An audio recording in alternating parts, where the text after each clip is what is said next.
નમસ્તે મિત્રો, આજે આપણે ધોરણ 6 વિષય સામાજિક વિજ્ઞાન એકમ નંબર 10 પૃથ્વીના આવરણો આ એકમના આપણે ત્રણ પ્રકારના પ્રશ્નોની ચર્ચા કરશું।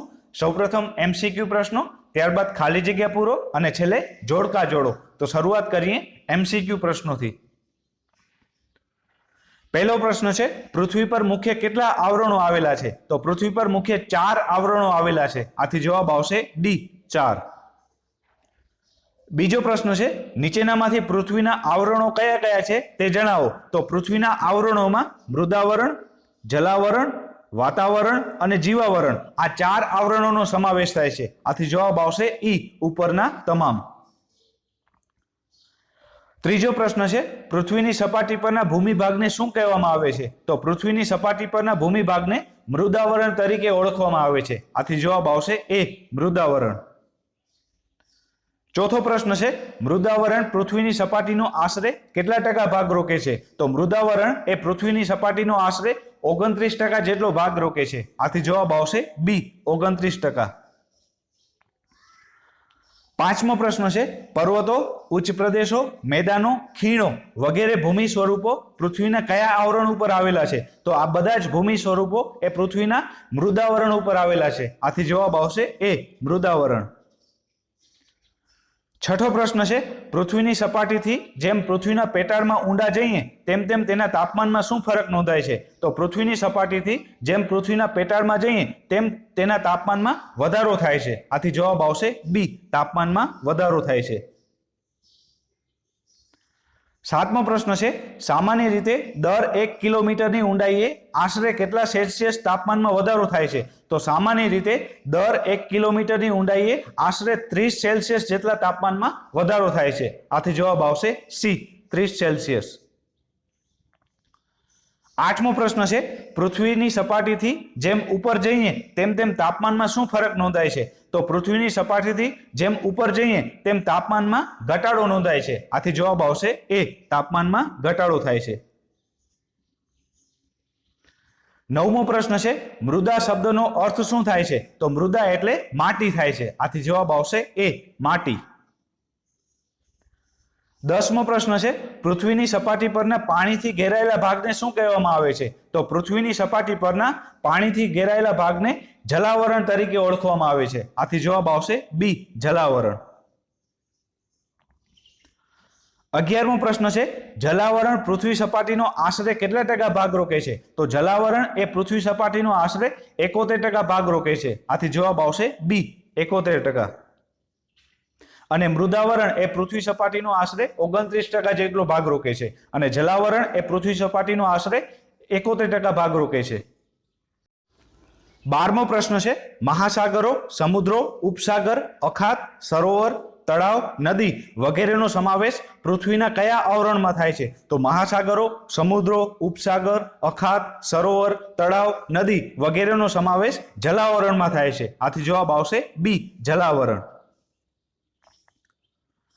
13મો પ્રશ્ન છે, પૃથ્વી પર કુલ કેટલા મહાસાગરો આવેલા છે? તો પૃથ્વી પર કુલ 4 મહાસાગરો આવેલા છે। આથી જવાબ આવશે સી 4। 14મો પ્રશ્ન છે, નીચેનામાંથી કયા કયા મહાસાગર છે તે જણાવો। તો મહાસાગરોમાં પેસિફિક મહાસાગર, એટલાન્ટિક મહાસાગર, હિન્દ મહાસાગર અને આર્કટિક મહાસાગર આ 4 મહાસાગરો છે। આથી જવાબ આવશે ઈ ઉપરના તમામ।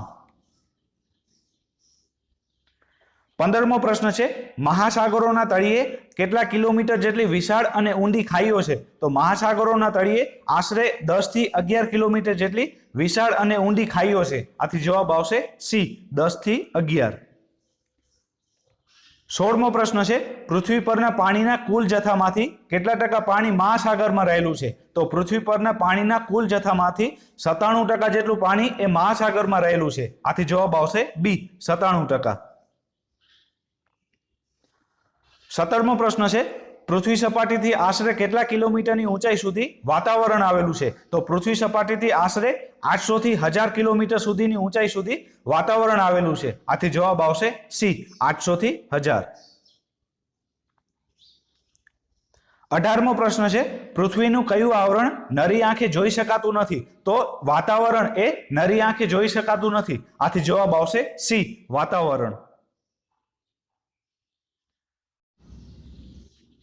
19મો પ્રશ્ન છે પૃથ્વીનું કયું આવરણ રંગ ગંધ અને સ્વાદ રહિત છે? તો વાતાવરણ એ રંગ ગંધ અને સ્વાદ રહિત છે. આથી જવાબ આવશે સી વાતાવરણ. વાતાવરણને કોઈ રંગ નથી, તેને કોઈ ગંધ નથી અને તેને કોઈ સ્વાદ પણ નથી. 20મો પ્રશ્ન છે વાતાવરણમાં ઓક્સિજનનું પ્રમાણ આશરે કેટલા ટકા છે? તો વાતાવરણમાં ઓક્સિજનનું પ્રમાણ આશરે 21% જેટલું છે. આથી જવાબ આવશે બી 21%. જ્યારે નાઇટ્રોજનનું પ્રમાણ 78% છે અને કાર્બન ડાયોક્સાઇડનું પ્રમાણ 0.03% જેટલું છે. 21મો પ્રશ્ન છે વાતાવરણમાં નાઇટ્રોજનનું પ્રમાણ આશરે કેટલા ટકા છે? તો વાતાવરણમાં નાઇટ્રોજનનું પ્રમાણ આશરે 78% જેટલું છે. આથી જવાબ આવશે એ 78%. 22મો પ્રશ્ન છે વાતાવરણમાં કાર્બન ડાયોક્સાઇડ વાયુની હાજરી આશરે કેટલા કિલોમીટરની ઊંચાઈ પછી ઓછી જોવા મળે છે? તો વાતાવરણમાં કાર્બન ડાયોક્સાઇડની હાજરી આશરે 20 કિલોમીટરની ઊંચાઈ પછી ઓછી જણાય છે. આથી જવાબ આવશે એ 20 કિલોમીટર. 23મો પ્રશ્ન છે વાતાવરણમાં ઓક્સિજન વાયુની હાજરી આશરે કેટલા કિલોમીટરની ઊંચાઈ પછી ઓછી જણાય છે? તો વાતાવરણમાં ઓક્સિજન વાયુની હાજરી આશરે 110 કિલોમીટર પછી 110 કિલોમીટરની ઊંચાઈ પછી ઓછી જણાય છે. આથી જવાબ આવશે સી 110 કિલોમીટર. 24મો પ્રશ્ન છે વાતાવરણમાં નાઇટ્રોજન વાયુની હાજરી આશરે કેટલા કિલોમીટરની ઊંચાઈ પછી ઓછી જણાય છે? તો વાતાવરણમાં નાઇટ્રોજન વાયુની હાજરી આશરે 130 કિલોમીટરની ઊંચાઈ પછી ઓછી જણાય છે. આથી જવાબ આવશે બી 130 કિલોમીટર. 25મો પ્રશ્ન છે વાતાવરણનું કયું વાયુ સૂર્યના જલદ પારજાંબલી કિરણોનું શોષણ કરી પૃથ્વીને સૂર્યની પ્રચંડ ગરમીથી બચાવે છે? તો ઓઝોન વાયુ છે એ સૂર્યના પારજાંબલી કિરણોનું શોષણ કરી અને પૃથ્વીને સૂર્યની પ્રચંડ ગરમીથી બચાવે છે. આથી જવાબ આવશે એ ઓઝોન. 26મો પ્રશ્ન છે નીચેના પૈકી કયો વાયુ સ્વાસ્થ્યવર્ધક છે? તો ઓઝોન વાયુ એ સ્વાસ્થ્યવર્ધક છે. આથી જવાબ આવશે બી ઓઝોન. 27મો પ્રશ્ન છે વાતાવરણના કયા ઘટકને કારણે પૃથ્વી પર પડતો સૂર્યપ્રકાશ ચોતરફ ફેલાઈ જાય છે? તો વાતાવરણના રજકણને કારણે પૃથ્વી પર પડતો સૂર્યપ્રકાશ ચોતરફ ફેલાઈ જાય છે. આથી જવાબ આવશે સી રજકણો. 28મો પ્રશ્ન છે પૃથ્વીના કયા આવરણના માધ્યમથી અવાજ સાંભળી શકાય છે? તો પૃથ્વીના વાતાવરણના માધ્યમથી અવાજ સાંભળી શકાય છે. આથી જવાબ આવશે બી વાતાવરણ. 29મો પ્રશ્ન છે પૃથ્વીના કયા આવરણથી રેડિયો અને દૂરદર્શનનું પ્રસારણ શક્ય બને છે? તો પૃથ્વીના વાતાવરણની મદદથી રેડિયો અને દૂરદર્શનનું પ્રસારણ શક્ય બને છે. આથી જવાબ આવશે બી વાતાવરણ. 30મો પ્રશ્ન છે પૃથ્વીને કયા આવરણ સાથેના ઘર્ષણથી ઉલ્કા જેવા અવકાશી પદાર્થ સળગી ઉઠી નાશ પામે છે? તો પૃથ્વીના વાતાવરણ સાથેના ઘર્ષણથી ઉલ્કા જેવા અવકાશી પદાર્થ સળગી ઉઠી અને નાશ પામે છે. આથી જવાબ આવશે બી વાતાવરણ. 31મો પ્રશ્ન છે પૃથ્વીનું કયું આવરણ પૃથ્વી માટે કુદરતી ઢાળની ગરજ સારે છે? તો વાતાવરણ એ પૃથ્વી માટે કુદરતી ઢાળની ગરજ સારે છે. આથી જવાબ આવશે બી વાતાવરણ. 32મો પ્રશ્ન છે સૌર પરિવારનો કયો ગ્રહ જીવાવરણ ધરાવે છે? તો પૃથ્વી એકમાત્ર ગ્રહ છે કે જે જીવાવરણ ધરાવે છે. આથી જવાબ આવશે સી પૃથ્વી. 33મો પ્રશ્ન છે પૃથ્વીના કયા આવરણમાં વિવિધ પ્રકારની જીવસૃષ્ટિનો સમાવેશ થાય છે? તો પૃથ્વીના જીવાવરણમાં વિવિધ પ્રકારની જીવસૃષ્ટિનો સમાવેશ થાય છે. આથી જવાબ આવશે સી જીવાવરણ. 34મો પ્રશ્ન છે ક્ષેત્રફળની દ્રષ્ટિએ દુનિયાનો સૌથી મોટો મહાસાગર કયો છે? તો ક્ષેત્રફળની દ્રષ્ટિએ દુનિયાનો સૌથી મોટો મહાસાગર પેસિફિક મહાસાગર છે. આથી જવાબ આવશે એ પેસિફિક મહાસાગર. 35મો પ્રશ્ન છે વાતાવરણનો કયો વાયુ ઓક્સિજન વાયુના જલદપણાને મંદ કરે છે? તો વાતાવરણનો નાઇટ્રોજન વાયુ એ ઓક્સિજન વાયુના જલદપણાને મંદ કરે છે. આથી જવાબ આવશે બી નાઇટ્રોજન. 36મો પ્રશ્ન છે કયા વાયુનું પ્રમાણ વધવાથી પૃથ્વી પર ગરમીનું પ્રમાણ વધે છે? તો કાર્બન ડાયોક્સાઇડ વાયુનું પ્રમાણ વધવાથી પૃથ્વી પર ગરમીનું પ્રમાણ વધે છે. આથી જવાબ આવશે સી કાર્બન ડાયોક્સાઇડ. 37મો પ્રશ્ન છે ભારતની દક્ષિણે કયો મહાસાગર આવેલો છે? તો ભારતની દક્ષિણે હિન્દ મહાસાગર આવેલો છે. આથી જવાબ આવશે સી હિન્દ મહાસાગર. અહીં એમસીક્યુ પ્રશ્નો પૂરા થાય છે. હવે પછીનો પ્રશ્ન જોઈએ ખાલી જગ્યા પૂરો. પહેલું વિધાન છે પૃથ્વી પર કુલ ખાલી જગ્યા આવરણો છે, તો પૃથ્વી પર કુલ 4 આવરણો આવેલા છે, આથી જવાબ આવશે 4.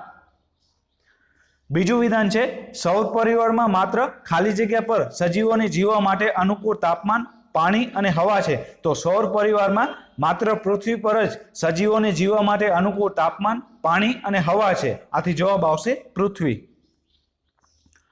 ત્રીજું વિધાન છે મૃદા શબ્દનો અર્થ ખાલી જગ્યા થાય છે, તો મૃદા શબ્દનો અર્થ માટી થાય છે, આથી જવાબ આવશે માટી. ચોથું વિધાન છે પૃથ્વી તેની ઉત્પત્તિના સમયે ખાલી જગ્યાના સ્વરૂપે હતી, તો પૃથ્વી તેની ઉત્પત્તિના સમયે અગન ઘોડાના સ્વરૂપે હતી, આથી જવાબ આવશે અગન ઘોડા. પાંચમું વિધાન છે મૃદાવરણ પૃથ્વી સપાટીનો ખાલી જગ્યા ટકા ભાગ રોકે છે, તો મૃદાવરણ એ પૃથ્વી સપાટીનો 29% જેટલો ભાગ રોકે છે, આથી જવાબ આવશે 29. જ્યારે જલાવરણ એ પૃથ્વી સપાટીનો 71% જેટલો ભાગ રોકે છે. છઠ્ઠું વિધાન છે પર્વત, ઉચ્ચ પ્રદેશો, મેદાનો, ખીણો વગેરે ભૂમિ સ્વરૂપો પૃથ્વીના ખાલી જગ્યા પર આવેલા છે, તો પર્વત, ઉચ્ચ પ્રદેશો, મેદાનો, ખીણો વગેરે ભૂમિ સ્વરૂપો પૃથ્વીના મૃદાવરણ પર આવેલા છે, આથી જવાબ આવશે મૃદાવરણ. સાતમું વિધાન છે પૃથ્વીના પેટાળની પ્રચંડ ગરમીને લીધે પીગળેલા ખડકોના રસને ખાલી જગ્યા કહે છે, તો પૃથ્વીના પેટાળની પ્રચંડ ગરમીને લીધે પીગળેલા ખડકોના રસને મેગ્મા તરીકે ઓળખવામાં આવે છે, આથી જવાબ આવશે મેગ્મા. આઠમું વિધાન છે મૃદાવરણની સપાટીથી જેમ ઊંડે જઈએ તેમ તેમ તાપમાનમાં ખાલી જગ્યા થતો જાય છે, તો મૃદાવરણ સપાટીથી જેમ જેમ ઊંડે જઈએ તેમ તેના તાપમાનમાં વધારો થતો જાય છે, આથી જવાબ આવશે વધારો. નવમું વિધાન છે પૃથ્વીની સપાટીથી જેમ જેમ ઉપર જઈએ તેમ તેમ તાપમાનમાં ખાલી જગ્યા થતો જાય છે, તો પૃથ્વીની સપાટીથી જેમ જેમ ઉપર જઈએ તેમ તેમ તાપમાનમાં ઘટાડો થતો જાય છે, આથી જવાબ આવશે ઘટાડો. 10મું વિધાન છે પૃથ્વીનો ઉપરનો પોપડો લગભગ ખાલી જગ્યાથી 100 કિલોમીટર જેટલો જાડો છે, તો પૃથ્વીનો ઉપરનો પોપડો લગભગ 64 થી 100 કિલોમીટર જેટલો જાડો છે, આથી જવાબ આવશે 64.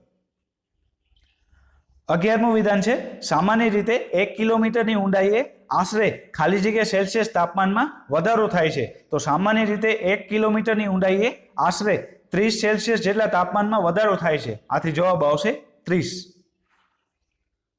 12મું વિધાન છે પૃથ્વી સપાટી પર ખાલી જગ્યાનો વિસ્તાર વધારે છે, તો પૃથ્વી સપાટી પર પાણીનો વિસ્તાર વધારે છે, આથી જવાબ આવશે પાણી. પૃથ્વી સપાટી પર પાણીનો વિસ્તાર 71% જેટલો છે, જ્યારે જમીનનો વિસ્તાર એ માત્ર 29% જેટલો છે. 13મું વિધાન છે પૃથ્વીની સપાટીનો લગભગ ખાલી જગ્યા જેટલો વિસ્તાર જલાવરણથી ઘેરાયેલો છે, તો પૃથ્વી સપાટીનો લગભગ 71% જેટલો વિસ્તાર એ જલાવરણથી ઘેરાયેલો છે, આથી જવાબ આવશે 71. 14મું વિધાન છે પૃથ્વી ઉપરના વિશાળ જળરાશિ ધરાવતા ભાગોને ખાલી જગ્યા તરીકે ઓળખવામાં આવે છે, તો પૃથ્વી ઉપરના વિશાળ જળરાશિ ધરાવતા ભાગોને જલાવરણ તરીકે ઓળખવામાં આવે છે, આથી જવાબ આવશે જલાવરણ. 15મું વિધાન છે મહાસાગરોના તળિયે ખાલી જગ્યા કિલોમીટર જેટલી વિશાળ અને ઊંડી ખાઈઓ આવેલી છે, તો મહાસાગરોના તળિયે 10 થી 11 કિલોમીટર જેટલી વિશાળ અને ઊંડી ખાઈઓ આવેલી છે, આથી જવાબ આવશે 10 થી 11. 16મું વિધાન છે પૃથ્વી પર જે પાણી છે તેમાંથી ખાલી જગ્યા ટકા સમુદ્રમાં રહેલું ખારું પાણી છે, તો પૃથ્વી પર જે પાણી છે તેમાંથી 97% જેટલું પાણી એ સમુદ્રમાં રહેલું ખારું પાણી છે, આથી જવાબ આવશે 97%. 17મું વિધાન છે ખાલી જગ્યા વાયુ ભારે હોવાથી તે હવાના નીચલા સ્તરમાં વધારે પ્રમાણમાં જોવા મળે છે, તો કાર્બન ડાયોક્સાઇડ વાયુ એ ભારે હોવાથી તે હવાના નીચલા સ્તરમાં વધારે પ્રમાણમાં જોવા મળે છે, આથી જવાબ આવશે કાર્બન ડાયોક્સાઇડ.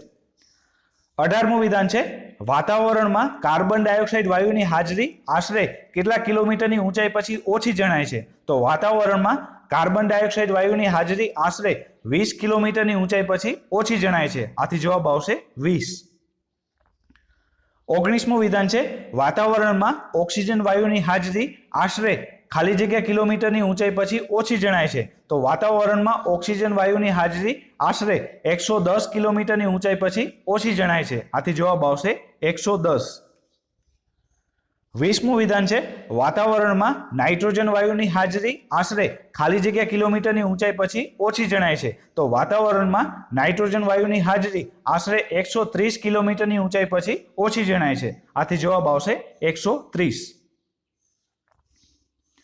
21મું વિધાન છે ખાલી જગ્યા વાયુ સૂર્યના પારજાંબલી કિરણોને શોષે છે. તો ઓઝોન વાયુ એ સૂર્યના પારજાંબલી કિરણોને શોષે છે. આથી જવાબ આવશે ઓઝોન.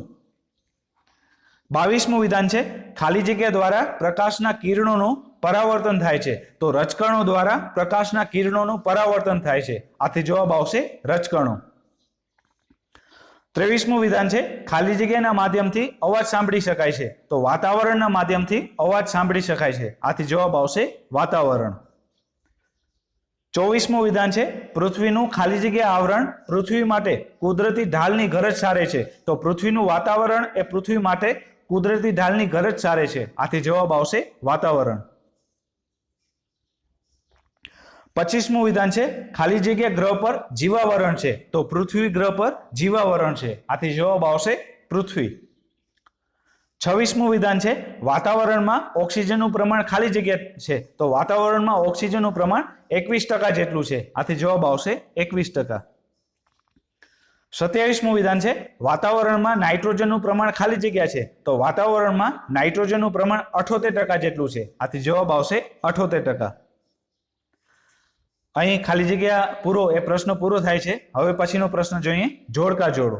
પહેલું છે મૃદાવરણ. તો મૃદાવરણ એ માનવ સહિત અનેક સજીવોનું નિવાસ સ્થાન છે. આથી પહેલામાં આવશે ડી. બીજું છે વાતાવરણ. તો વાતાવરણ એ વિવિધ વાયુઓનું આવરણ છે. આથી બીજામાં આવશે એ. ત્રીજું છે જીવાવરણ. તો જીવાવરણ એ માનવીના જીવન નિર્વાહનો આધાર છે. આથી ત્રીજામાં આવશે બી. અને ચોથું છે જલાવરણ. તો જલાવરણ એ સજીવ સૃષ્ટિનું અસ્તિત્વ છે. આથી ચોથામાં આવશે ઈ. થેન્ક યુ મિત્રો. મારા વિડીયોઝ તમને પસંદ આવે તો મારા વિડીયોઝને જરૂરથી લાઈક કરી અને મારા યુટ્યુબ ચેનલને સબસ્ક્રાઈબ કરજો. Thank you.